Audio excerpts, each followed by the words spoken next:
ദൈവമേ, ഇത് അടുക്കളയോ ചാത്തനാടിയ കളവോ? ശോ, ഇത്രയും തിരുമിക്കുട്ട ഇവിടെ ആരുടെ കല്യാണം നടന്നത്? കൊള്ളാം, അരി തീർന്നു. ഇതിനകത്ത് വല്ലതും ഉണ്ടാ?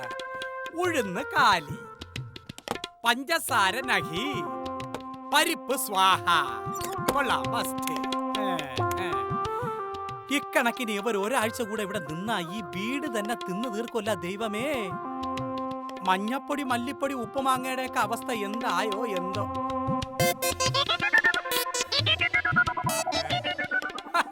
കൊള്ളാം, ഫസ്റ്റ്. കാലിപ്പാത്ര കടയാ ഇത്. ദൈവമേ, ഉപ്പ് വരെ തീർന്ന.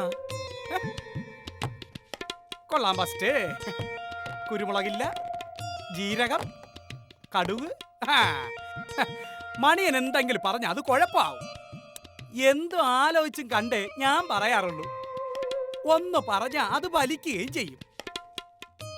ഞാൻ ഇപ്പൊ പറയണു, ഈ പോക്കാണ് പോകുന്നതെങ്കിൽ ഒരാഴ്ചക്കകം ഇവർ ഈ വീടിനെ കടിച്ചു തിന്നു തുടങ്ങും. വാതില്, ജന്നല്, സ്ലാബ്, അലമാര, അങ്ങനെ എന്തിന് ഈ മൊസൈക്ക് തറ വരെ ഇവര് തിന്ന് തീർക്കും. ആർത്തി പണ്ടാരങ്ങള്. ഈശ്വര, ഇനിയിപ്പോ എന്ത് ചെയ്യും? എന്ത് ചെയ്യണമെന്ന് സാറ് എന്നെ തീരുമാനിക്കട്ടെ. എടി, എന്ത് ചെയ്യണമെന്ന് എന്റെ അടുത്ത് വെച്ചാൽ ഞാൻ എന്തിരിയേ? കള്ളന്മാരായിരുന്നെങ്കിൽ കൂമ്പ് താത്ത് 10 ഇടി കൊടുക്കായിരുന്നു. കൊലപാതകളോ പിടിച്ചു പറിക്കാരോ ആയിരുന്നെങ്കിൽ അവന്റെ എലികൾ ഓരോന്നും പീസ് പീസായിട്ട് ഊരി വെളിയിടായിരുന്നു. എന്റെ സാറെ, കൊലപാതകളെയും പിടിച്ചു പറിക്കാരെയും ഇവരുടെ എത്രയും പേടിക്കണ്ട. കൊലപാതകളാണെങ്കിൽ ഒറ്റ കുത്തിനെ കൊല്ലും, പിടിച്ചു പറിക്കാരാണെങ്കിൽ എന്തേലും ഒന്ന് ബാക്കി വെക്കും. പക്ഷെ ഇവര് അയ്യോ. മുമ്പൊക്കെ ഓരോ പ്രാവശ്യം പലചരക്ക് സാധനങ്ങൾ എടുത്താ 1-2 മാസം വരെ ഉപയോഗിക്കാം. ഇപ്പൊ 10 ദിവസം ആകുന്നതിന് മുമ്പ് സാധനങ്ങളെല്ലാം തീർന്നു. എന്റെ ദൈവമേ, ദൈവമേ എന്ന് ഹൃദയം പൊട്ടി വിളിക്കണം സാറേ. കാരണം ഈ അന്തരാള ഘട്ടത്തിൽ നിന്ന് ദൈവത്തിന് മാത്രമേ നമ്മളെ രക്ഷിക്കാൻ കഴിയൂ. ചോറൊക്കെ വിളമ്പുമ്പോഴേ മതിയെന്നും പറഞ്ഞ് നമ്മളെ തടയുന്ന ഒരു സംഭവമേ ഇല്ല. ഇന്നലെ കേട്ടാ സാറേ, ഉച്ചക്ക് ഞാൻ അടുക്കളയിൽ നിൽക്കായിരുന്നു. പെട്ടെന്ന് ഭൂമി കുലുക്കം പോലൊരു ശബ്ദം കേട്ട് അന്വേഷിച്ചപ്പോഴാണ് അറിഞ്ഞത് നമ്മുടെ കൊച്ചീഷമാമന്റെ ഏമ്പക്കമായിരുന്നത്. എന്തൊരു ഏമ്പക്കമായിരുന്നു. എന്റെ ക്ഷമ തീരെ നശിക്കണെങ്കിലേ ബന്ധുവാണെന്ന് നോക്കൂല, ചന്നം പിന്നെ അടിച്ച് പിരിച്ചുകളയും. ഇല്ല, CI പ്രകാശ് കുമാർ ഇനി മുതൽ ഭയങ്കര ധൈര്യശാലിയാണ്, അതിഭയങ്കരനായ ധൈര്യശാലി. പ്രകാശ് കുമാർ ഇനി മുതൽ മനുഷ്യത്വമില്ല. ഈ നിമിഷം മുതൽ അവനൊരു മൃഗമാണ്, ഒരു ഭീകരനായ കാട്ടുമൃഗം. പ്രകാശോ, പ്രകാശോ, നന്നായിട്ടൊന്ന് വരട്ടണം കേട്ടോ.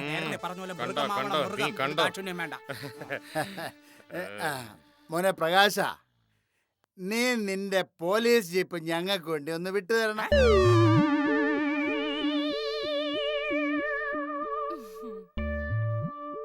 നീ എന്താടാ ഒന്നും മിണ്ടാത്തത്? പ്രകാശ് കുമാർ സാറിനോട് നേരെ ഇരുന്ന് വർത്താനം പറയുന്നത് സൂക്ഷിച്ചായിരിക്കണം. ദേഷ്യം വന്നാ ഉണ്ടല്ലോ, മൃഗമാണ് മൃഗം. പിന്നെ ദേഷ്യം വന്നാ അങ്ങ് മൂക്കേ പിടിച്ച് കയറ്റിക്കളയും. ഇങ്ങോട്ട് നോക്ക്. ഇവൻ ഇത്ര ആയിരുന്നപ്പം വള്ളിനിക്കറി ഇട്ട് ബാലാകോലാന്ന് ഓടിയ കാലം മുതൽ എനിക്കറിയാം. മൂക്കളെ ഒലിപ്പിച്ച് അമ്മാവാ എന്ന് വിളിച്ചോണ്ട് എന്റെ പുറകെ വരും. എന്തിനാണെന്നറിയാമോ? റബ്ബർ മിഠായി വെച്ചു കൊടുക്കാൻ. ശല്യം സഹിക്കാൻ വയ്യാകുമ്പം ഞാനിതാ നോക്ക്, ഇതുപോലെ മൃഗം പൂച്ചയായടേ. എന്നെ കണ്ടാ മതി കടകടകടേന്ന് മുട്ടിടിക്കണത് കാണാം. ഓർമ്മയുണ്ടേ നിനക്കതൊക്കെ? ആ യവനാണ് ദേഷ്യം വരുമെന്നൊക്കെ നീ പറഞ്ഞത്.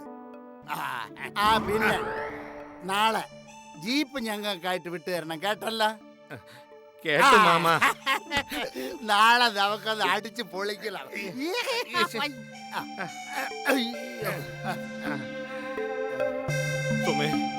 ഒരു ഗ്ലാസ് വെള്ളം കൊണ്ടാ. വെള്ളം? ഇതാണോ ചേട്ടൻ പറഞ്ഞത് മൃഗമാകും ക്രൂരനാവൂന്നൊക്കെ? സാറേ, പോലീസുകാരോട് എനിക്ക് അല്പം വില ഉണ്ടായിരുന്നു, അതിപ്പോഴും പോയി. നിനക്ക് പോലീസിന്റെ ഉള്ള വിലയല്ലേ പോയുള്ളൂ, എനിക്ക് എന്റെ ഉള്ള വില തന്നെ പോയടേ.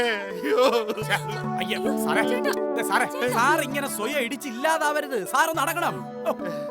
എങ്ങനെ അടങ്ങൂടെ? ഉടനെ ഒരു വഴി കണ്ടുപിടിക്കണം. ഇവരെ ഇവിടുന്ന് എങ്ങനെയെങ്കിലും ഓടിക്കാനുള്ള ഒരു വഴി കണ്ടുപിടിച്ചേ പറ്റൂ. നമ്മൾ മനസ്സിൽ കാണുന്നത് പോലെ കാര്യങ്ങളൊന്നും അങ്ങോട്ട് മൂവാകുന്നില്ല. ഡിറ്റക്റ്റീവ് ഏജൻസിക്ക് നല്ല സ്കോപ്പ് ഉണ്ടെന്ന് കരുതിയ വലത് കാലം വെച്ച് ഞാനിതിലറിയുന്നത്. ഇതാ അപ്പച്ചാ പറയുന്നത് ആള് കൂടിയ പാമ്പ് ചാകില്ലെന്ന്. പാമ്പ് ചാകുവോ ചാകാതിരിക്കുകയോ ചെയ്യട്ടെ, ഈ കേസ് അന്വേഷണത്തിന് കൂടി എനിക്ക് നിങ്ങളുടെ സഹായം വേണം. അതിന്റെ കാര്യമല്ലേ പറഞ്ഞോണ്ട് വന്നത്. അപ്പച്ചൻ കേട്ടിട്ടില്ലേ, ആളേറെ പോകുന്നതിനേക്കാൾ താൻ തന്നെ പോകുന്നതാ നല്ലതെന്ന്. അതുപോലെ തന്നെ തനിക്ക് താനും പുരയ്ക്ക് തൂണും അല്ലേ? അതിനിപ്പോ തൂണില്ലല്ലോ, ദീപല്ലേ ദീപ്. പഴഞ്ചൊല്ല് പറഞ്ഞതാ അപ്പച്ച.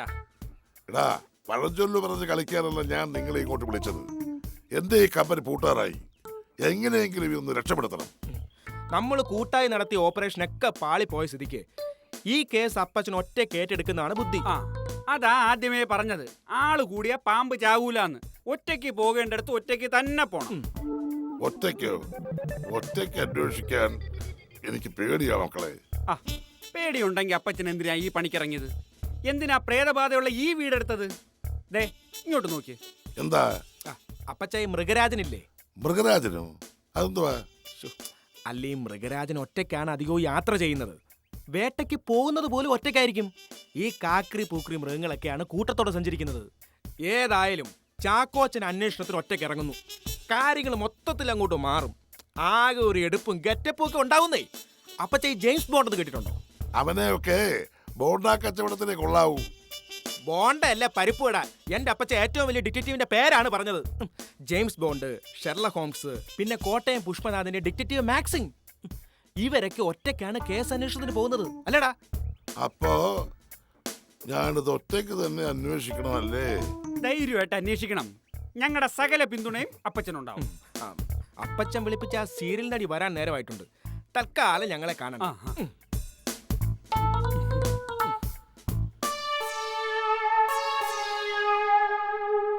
എന്താ സാർ അത്യാവശ്യമായിട്ട് എന്നെ കാണണമെന്ന് പറഞ്ഞത്? അതായത് ഈ കുടുംബ ബന്ധം എന്ന് പറയുന്നത് അർജുൻ സാർ സംവിധാനം ചെയ്ത സീരിയലാണ് സാർ. എനിക്കതിൽ നല്ല വേഷമാണ്. ആണോ? ആ, സാറിനൊരു സീരിയൽ പ്രൊഡ്യൂസ് ചെയ്തൂടെ? ദാ പ്രകാശൻ സാർ സംവിധായകനാവാൻ പോവല്ലേ? എവിടെ, അതൊന്നും നടക്കാൻ പോകുന്നില്ല. കുറെ നാളായല്ലോ അവരിത് പറഞ്ഞ് നടക്കുന്നു. ഉടൻ തുടങ്ങുന്ന സാർ ഞാൻ കേട്ടത്. ഞാനും കേൾക്കുന്നുണ്ട്. അതൊക്കെ പോട്ടെ, ഈ രവിചന്ദ്രനെ കുറിച്ച് എന്താണ് ബിന്ദുറാണിയുടെ അഭിപ്രായം? നല്ല മനുഷ്യനാ. എനിക്കെന്തോ അയാളെ ഭയങ്കര ഇഷ്ടാ. I see. ഈ കോളനിയുമായി ബന്ധപ്പെട്ട് എന്ത് കാര്യം ഉണ്ടായാലും ആ മനുഷ്യൻ മുമ്പിലുണ്ടാവും. ഭാരതി ബിന്ദുറാണിയുടെ സുഹൃത്തല്ലേ? ജയഭാരതിയോ? രവിചന്ദ്രന്റെ ഭാര്യ. ഏയ്, രവിചന്ദ്രൻ സാറിനെ പോലുള്ള ഒരു പൊതുപ്രവർത്തകന് യോജിച്ച ആളല്ല അവര്. ഒരിക്കൽ ഞാനും രവിചന്ദ്രൻ സാറ് റോഡിൽ നിന്ന് സംസാരിക്കുമ്പോ അവരെന്നെ ഒരുപാട് ചീത്ത വിളിച്ചു. അല്ല, സാറെന്തിനാ ഇപ്പൊ ഇതൊക്കെ എന്നോട് ചോദിക്കുന്നത്? ഏയ്, വെറുതെ ചോദിച്ചതേ ഉള്ളൂ. ഇല്ല, എന്തോ ഗൗരവമായ പ്രശ്നത്തെ മറച്ചു പിടിച്ചുകൊണ്ടാ സാർ ഇത്രയും നേരം സംസാരിച്ചത്. അതെ, ഒരു ഡിറ്റക്റ്റീവ് എന്ന നിലയ്ക്ക് എനിക്കൊരു പരാതി കിട്ടി. അതിന്റെ അടിസ്ഥാനത്തിലാണ് ഞാൻ ബിന്ദുവിനെ ഇങ്ങോട്ട് വിളിപ്പിച്ചത്. എന്ത് പരാതി സർ? അതായത് പറയണം സർ, എന്നെ കുറിച്ച് എന്താ പരാതി? രവിചന്ദ്രനും നിങ്ങളും തമ്മിൽ, അല്ല അയാളുടെ ഭാര്യയ്ക്ക് അങ്ങനെ ചില സംശയങ്ങളുണ്ട്. ഓ, അത് ശരി. സംസാരിച്ച് തുടങ്ങിയപ്പോഴേ എനിക്ക് മനസ്സിലായി. അതിലെന്തെങ്കിലും വാസ്തവം? വാസ്തവമേ ഉള്ളൂ. ഞാനും രവിചന്ദ്രനും തമ്മിൽ സ്നേഹത്തിലാണ്, പ്രേമത്തിലാണ്. തൽക്കാലം ചാക്കോ സാർ ഇത്ര അറിഞ്ഞാ മതി.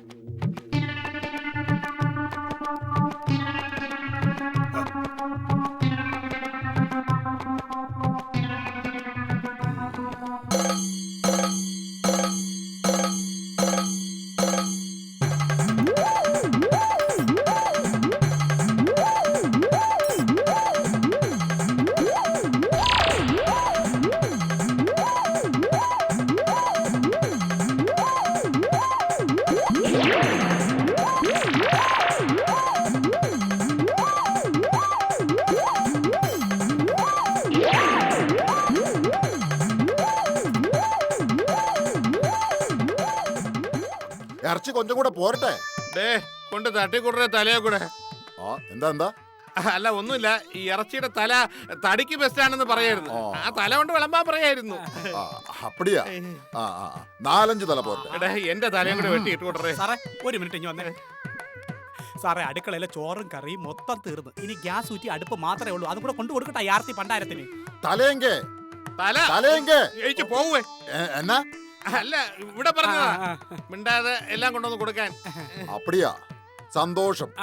അവനോട് അങ്ങനെ തന്നെ പറയണം. ഒന്നുകൂടി പറയും. മിണ്ടായിരുവാ. പോരട്ടെ. ആ എല്ലാം തീർന്നതാ, എല്ലാം തീർന്നു. ലാസ്റ്റ് ആണ് ചോറ് തീർന്ന് തട്ടി അതെല്ലാം കൂടെ എടുത്ത് വിടുക എല്ലാം.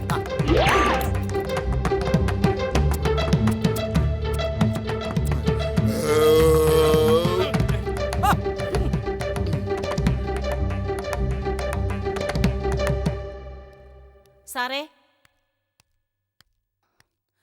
ചാക്കോ സാറേ,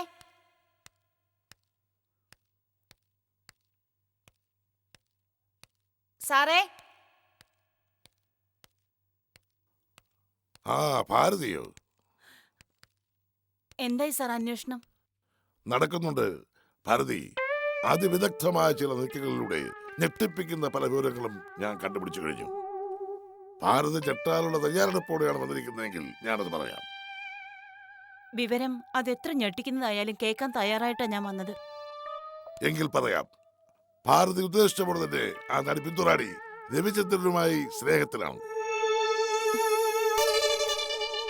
ഞെട്ടിയില്ലേ? കുറച്ച് കഴിഞ്ഞ് ഞെട്ട. ആദ്യം എനിക്ക് അതിനുള്ള തെളിവ് കിട്ടണം. അതിനാണല്ലോ അന്വേഷണം ചാക്കോ സാറിനെ ഏൽപ്പിച്ചത്. 1-2 നടപടിക്രമങ്ങൾ കൂടി പൂർത്തിയാകാറുണ്ട്. എന്ത് നടപടിക്രമങ്ങൾ? ആദ്യം ഒരു ഡമ്മി വാങ്ങി വീട്ടിൽ സൂക്ഷിക്കണം. കെട്ടിടത്തിന്റെ മുകളിൽ നിന്ന് തള്ളിയിടാനാണോ? അതെ, ഡമ്മി തള്ളിയിട്ടാലേ ഡിറ്റക്ടീവ്സിന് സമൂഹത്തിന് മുന്നിൽ ഒരു വെയിറ്റ് ഉള്ളൂ. അതിനിപ്പോ ഡമ്മി എന്തിനാ? അങ്ങേരെ തന്നെ തള്ളി താഴെ ഇട്ടാ പോരെ? ആ അങ്ങനെ ഒരു തീരുമാനത്തിലേക്ക് ഭാരതി പോകുമെന്ന് തോന്നിയുകൊണ്ടാണ് ഒരു ഡമ്മി വാങ്ങി വീട്ടിൽ സൂക്ഷിക്കാൻ പറഞ്ഞത്. ദേഷ്യം മുഴുവൻ ഡമ്മിയോട് തീർത്തു കഴിഞ്ഞാൽ പിന്നെ സമചിത്തതയോടെ കാര്യങ്ങൾ മുന്നോട്ട് കൊണ്ടുപോകാം. അതൊക്കെ പിന്നീടുള്ള കാര്യങ്ങളല്ലേ സാർ. ആദ്യം അവര് തമ്മിലുള്ള ബന്ധത്തിന്റെ ശക്തമായ തെളിവുകൾ എനിക്ക് വേണം. കൃത്യം ഒരാഴ്ചക്കുള്ളിൽ നല്ല ഒന്നാന്തര തെളിവ് ഭാരതി കിട്ടിയിരിക്കും. ഉറപ്പാണേ? ഉറപ്പ്. ധൈര്യമായിട്ട് പൊക്കോളൂ.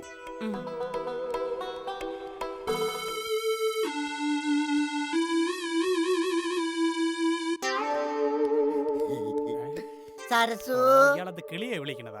സരസു, സരസു. ഇങ്ങനെ വിളിച്ച ആര് പേടിക്കായി? സരസു! മാമാ, പേടിപ്പിക്കല്ലേ.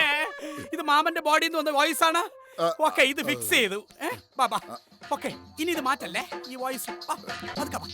ഇനി ഇടക്കിടക്ക് ഇങ്ങനെ വിളിക്കല്ലേ. എനിക്ക് ഇടക്കിടക്ക് ഞെട്ടാൻ വയ്യ, അതുകൊണ്ടാണ്.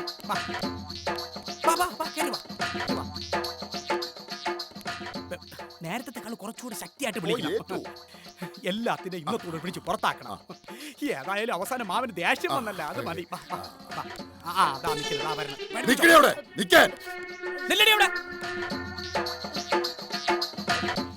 മാമ കണ്ട പേടിച്ചോടാൻ പോവേണ്. വരട്ടണം, ഭയങ്കരമായിട്ട് വരട്ടണം. വരട്ടിക്കോ. അമ്മ പറയടി, അവരെവിടെ? നിന്റെ അഭ്യാസം ഒന്നും ഇവിടെ നടക്കൂല. നോക്ക്, നിന്നെ കടിച്ച് കീറാൻ വേണ്ടി നിൽക്കുകയാണ് ഈ സാറ്. ഈ സാറേ ഭയങ്കരനാണ്, ഭയങ്കരൻ, അതിഭയങ്കരനായ ക്രൂരനാണ്. എവിടെയാണ് നിന്റെ അമ്മ? അമ്മ സിനിമയ്ക്ക് പോയി. நான் அப்பவே சொல்லல இந்த சாயங்காலத்துக்கு முன்னாடி இந்த வீடு ஒளிஞ்சிருக்கணும்னு. മനസ്സിലായില്ലേ? എടി വൈകുന്നേരത്തിന് മുമ്പേ വീട് ഒഴിയണമെന്ന് സാറ് പറഞ്ഞില്ലേ? അല്ലേ മാമ? അത് തന്നെ. കണ്ട അവള് കണ്ണുരുട്ടി മാമനെ പേടിപ്പിക്കണേണ്ട. നീ എന്നാടി മിളിമിളാന്ന് നോക്കണേ? അമ്മാവനെ നോക്കുമ്പോ പഴയ സിനിമയിലെ നടൻ ജയനില്ലേ, ജയനെ കണ്ടത് മാതിരി, കമലഹാസനെ പാത്തത് മാതിരി. എന്താ അമ്മാവൻ ചെറിയ ഫയൽമാൻ തന്നെയാ. കാണാൻ എന്തൊരു സൗന്ദര്യ, തങ്കമാന്റെ മുഖം. ഓ, സിനിമാവിൽ അഭിനയിച്ച കമലഹാസൻ, രജനി ഇവരെല്ലാം ഫീഡ് ചെയ്യുന്ന ഔട്ടാവും. നീ എന്നെ കളിയാക്കി சொன்னതല്ലേ? തന്നെ മാമ കളിയാക്കി പറഞ്ഞത് തന്നെ. അയ്യോ അല്ല, അമ്മാവൻ എന്റെ സ്വന്തം അമ്മാവൻ മാതിരി. അപ്പൊ ഞാൻ ഒരിക്കലും കളിയാക്കുകയെ മാറ്റേ. ഞാൻ സത്യം ഞാൻ ചൊന്നത്. അമ്മാവൻ കമലഹാസൻ മാതിരി. കണ്ണേ കലൈമാനേ കണ്ണി മണിനെ മാമ മാമ എന്തിനാ കരയുന്നത് എന്തിനാ? ഇതെനിക്ക് സഹിക്കാൻ മേല. പാടല്ലേ ചുമ്മാ ഇരി. നീ എന്തോന്ന് പറഞ്ഞ മാമ കമലാസൻ എന്നാ? ഇതെന്തോന്ന് കമലാസനെ ഊറക്കിട്ടതാ? എന്നടാ ഞാൻ കമലഹാസൻ മാതിരി അല്ലടാ. ഒന്നും ചെയ്യല്ല മാമ. ആമാ ഊങ്ക കമലഹാസൻ താൻ. കൊരവള്ളി നിന്ന് പിടിവിട്. അസൽ കമലഹാസൻ തന്നെ. ആ താടിയും കൊച്ചു കള്ളായി ഈ സൈഡിലെ ബോഡിയും മൊത്തത്തിലുള്ള മോഡിയും എല്ലാം പാത്താൽ തനി കമലഹാസനെ പോലെ ഇരുപ്പ് നിനക്ക് ഞാൻ വച്ചിട്ടുണ്ടേ. இந்த வியூல பார்த்தால் எம்ஜிஆர் மாதிரி, ஃப்ரண்ட் வியூல பார்த்தால் ரஜினிகாந்த் மாதிரி, ഈ ബാക്ക് വ്യൂல பார்த்தால் അംബാസഡർ കാറിന്റെ ഡിക്കി மாதிரி. അടിപൊളി. அப்படி சொல்லுடா. இப்படின்னு சொல்லல ഞാൻ. അമ്മാവ് സിനിമയിൽ നടിക്കണം. சரி, ஆனா எனக்கு யார் சான்ஸ் தரும்? எனக்கு டைரக்டர்ஸ்னு யாரையும் தெரியலையே. ഈ മണിയണ്ണൻ നനച്ച ചാൻസ് കിട്ടും. ആ. ഈ വീട്ടിലെ പ്രകാശൻ സാർ പെരിയ ഡയറക്ടറാ. ഒരു സീരിയൽ എടുക്കാൻ പോവാ. അമ്മാവൻ രജനികാന്തിക്കും മേലെയാ. നിന്റെ നാക്ക് പൊന്നായിരിക്കട്ടെ. ഡേ മണിയാ, എനിക്ക് ഇന്ന് തന്നെ ചാൻസ് വാങ്ങി തരണം. എന്റെ മാമ, ഞാൻ വിചാരിച്ച സംഭവങ്ങളൊന്നും നടക്കൂല. കഷ്ടമുണ്ട് മണിയണ്ണ. പാവ അമ്മാവന് ഒരു ചാൻസ് വാങ്ങിക്കൊടുക്ക. അയ്യോ മാമ, ഞാൻ വിചാരിച്ച ചാൻസ് നടക്കൂല. എന്നടാ? പറയടാ, നീ എനിക്ക് ചാൻസ് വാങ്ങി തരമാട്ടെ? ഓ, ആരോ എന്നെ വിളിക്കുന്നത്. 5 മിനിറ്റ് കഴിയുമ്പോ ഞാൻ വരാം. നിനക്ക് ഞാൻ വെച്ചിട്ടുണ്ടടി. ഇല്ലടാ.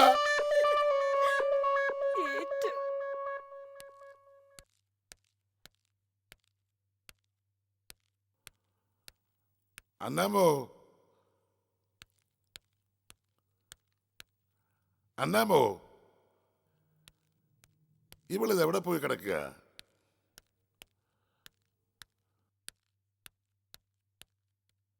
അന്നാമോ, പള്ളിയിലെ മറ്റേ പോയതാണോ? ഇത് ഞായറാഴ്ചയല്ലല്ലോ. അന്നാമേ, അന്നാമേ.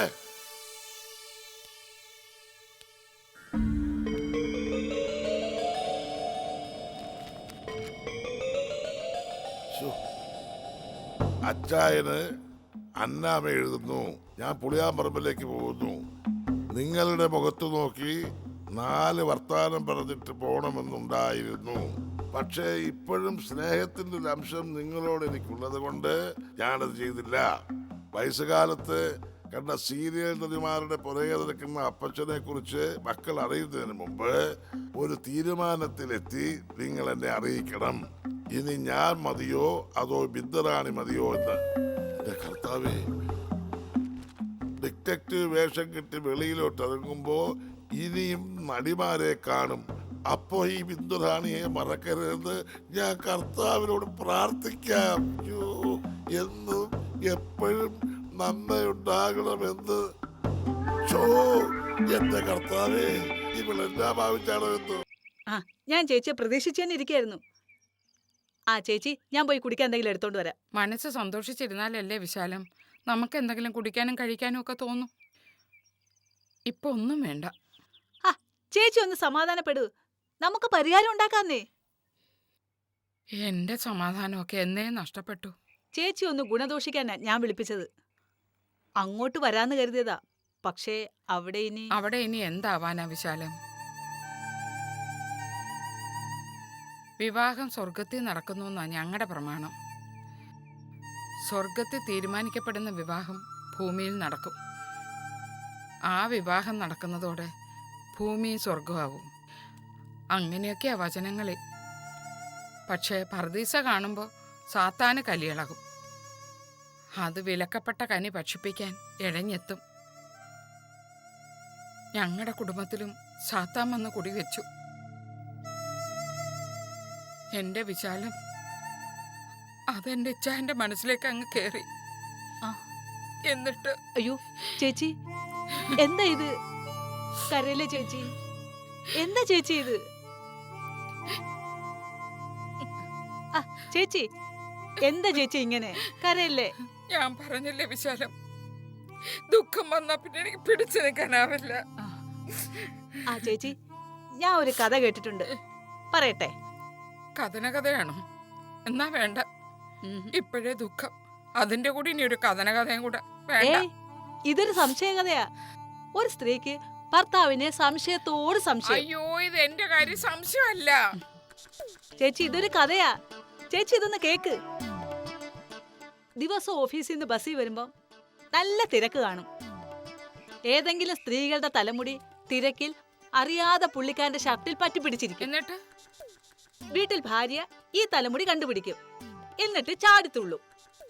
നിങ്ങളുടെ ഇഷ്ടക്കാരിയുടെ തലമുടി ദാ കിട്ടി എന്ന് പറഞ്ഞ് പാവത്തിനെ തറയെ നിർത്തത്തില്ല. ഭാര്യയുടെ ശകാരവും സംശയമൊക്കെ കൊണ്ട് പാവം വലഞ്ഞു. കഷ്ടം. ഇനി ഇത് തുടരാൻ പാടില്ലെന്ന് ഭർത്താവ് തീരുമാനിച്ചു. ഒരു ദിവസം ബസ്സിൽ നിന്നിറങ്ങി ഭർത്താവ് ചെയ്ത എന്താണെന്നോ? നേരെ വീട്ടിൽ ചെന്ന് ഭാര്യയുടെ കാരണക്കുറ്റി നോക്കി 2 പൊട്ടിച്ചിട്ടുണ്ടാവും. അതില് സംശയം തീർന്നു കാണും. നോനോ, അങ്ങേറെ ഷർട്ട് മുഴുവൻ പരിശോധിച്ചു. ഇരുന്ന തലമുടി മുഴുവൻ മാറ്റി. അത് ബുദ്ധി. പക്ഷേ ഒന്ന് പൊട്ടിക്കുകയായിരുന്നു കുറച്ചും കൂടെ എളുപ്പം. അന്ന് തലമുടി ഒന്നുമില്ലാതെ വീട്ടിൽ ചെന്നു. ഭാര്യ അതുപോലെ ഷർട്ട് മുഴുവൻ പരിശോധിച്ചു. ആഹാ. എന്നിട്ട് ഭാര്യ എന്ത് പറഞ്ഞു കാണും? നാണിച്ച് ആത്മഹത്യ ചെയ്ത് കാണും. എന്നാ കേട്ടോ, ആ. അവര് പറഞ്ഞു, ഇന്ന് തലമുടി ഒന്നുമില്ല, അപ്പ ഏതോ കഷണ്ടിക്കാരിയായിട്ടായിരിക്കും നിങ്ങൾക്കിപ്പൊ പ്രേമ അല്ലേന്ന്. ആഹാ. ആ പെണ്ണുമ്പിള്ള എനിക്കൊന്നും കാണണമല്ലോ. ഒരു പാവം ഭർത്താവ്, അത് നല്ലവനായ ഭർത്താവ്. മനസ്സാ വാച അറിയാത്ത കാര്യങ്ങൾക്ക് സംശയിക്കുന്ന അവളെ എനിക്കൊന്ന് കാണണം. കണ്ടേ പറ്റൂ. ഇങ്ങനെയുള്ളവളുമാരാണ് നമ്മളെ സ്ത്രീവർഗത്തിന് മൊത്തമായിട്ട് ദുഷ്പേര് പിടിച്ചു വെക്കുന്നത്. ചേച്ചി, ഞാനൊന്ന് പറയട്ടെ. പറ്റില്ല. എനിക്ക് അവളോട് ചോദിക്കണം. ഇപ്പൊ തന്നെ ചോദിക്കണം. ഞാൻ ചോദിച്ചു. അയ്യോ ചേച്ചി, ഇതൊരു കഥയാ, വെറും കെട്ടുകഥ.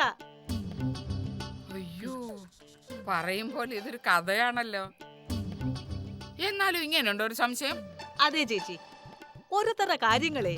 അയ്യോ, വിശാലത്തിനെ വന്നു കണ്ടത് നന്നായി. ഇപ്പൊ എന്റെ മനസ്സിനൊരു തണുപ്പ് പോലെ തോന്നുന്നു. ചേച്ചി, ഇനി ചാക്കോ സാറ് യഥാർത്ഥത്തിൽ സ്നേഹിച്ചെന്നിരിക്കട്ടെ, നമ്മൾ എന്ത് ചെയ്യും? അതിന് അച്ചായൻ ശൃംഗരിച്ചില്ലല്ലോ. ഞാനൊരു ഉദാഹരണം പറഞ്ഞതാ. അല്ല, വെറുതെ അങ്ങനെ സംസാരിച്ചെന്നിരിക്കട്ടെ, ചേച്ചി എന്ത് ചെയ്യും? എന്ത് ചെയ്യണം? നമ്മൾ ബുദ്ധിപൂർവം പ്രവർത്തിക്കണം. ആ പെൺകുട്ടിയോട് പറഞ്ഞെന്നിരിക്കട്ടെ. അന്നാമ്മയ്ക്ക് പ്രായം ഒത്തിരിയായി. എന്റെ മനസ്സ് ഇപ്പോഴും ചെറുപ്പമാ. നിന്നെപ്പോലൊരു ചെറുപ്പക്കാരിയോട് സംസാരിക്കാനാ എനിക്കിഷ്ടം. അല്ല, അങ്ങനെയൊക്കെ ആണുങ്ങൾക്ക് പറയാലോ.